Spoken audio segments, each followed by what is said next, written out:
ఇక్కడున్న మనం అందరము కూడా ఒకప్పుడు దెయ్యానికి సంబంధించిన వారు అయినప్పటికీ ఇప్పుడు ప్రభు ఏం చేశాడంటే మనల్ని ఆయన రక్తము చేత మనల్ని కడిగి దేవునికి రాజ్యముగా మనలను చేశాడు. అంటే ఈ కింద కూర్చుని వాక్యం వింటున్న మీలో చెప్తున్న నాలో మనలో 2 బ్యాచ్లు ఉంటారన్నమాట. నీతి పరులు ఉంటారు, చెప్పండియా, దుర్నీతి పరులు ఉంటారు. మందిరానికి వచ్చే వాళ్ళందరూ నీతి పరులు కాదు, మందిరానికి వచ్చే వాళ్ళందరూ దుర్నీతి పరులు కూడా కాదు. అందుకనే యేసు ప్రభు ఉపమానం చెప్తూ ఈ మాట అన్నాడు.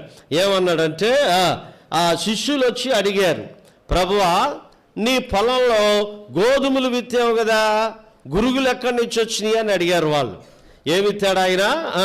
గోధుమలు విత్తావు కదా, గోధుమలు కదా నువ్వు పొలంలో వేసావు, మధ్యలో గురుగులు కూడా వచ్చినాయి, అవి ఎక్కడి నుంచి వచ్చినాయి?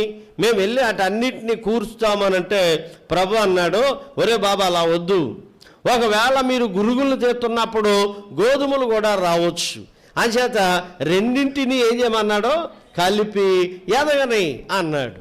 అందుకని ఇందులో నీతిపరులు ఉంటారు, దుర్నీతి పరులు ఉంటారు, పరిశుద్ధులు ఉంటారు, అపవిత్రులు ఉంటారు, గోధుమలు ఉంటారు, గురుగులు ఉంటారు, నీతిమంతులు ఉంటారు, అనీతిమంతులు ఉంటారు. చెప్పండమ్మా, కుడివైపునున్న వాళ్ళు ఉంటారు, ఎడం వైపునున్న వాళ్ళు ఉంటారు. మనం అందరం కలిసి ఎదుగుతున్నామన్నమాట. ఇప్పుడు ఈ లోపల మనం ఇలాగ అనొచ్చు, నేనేమంటానంటే నువ్వు దుర్నీతి పరుడువా అని నేను అనలేను, నువ్వు నీతిపరుడువా అని నేను అనలేను. బైబిల్ వాక్యం వింటున్నప్పుడు నీకు అర్థమైపోవాలి, నువ్వు నీతిపరుడువో దుర్నీతిపరుడువో.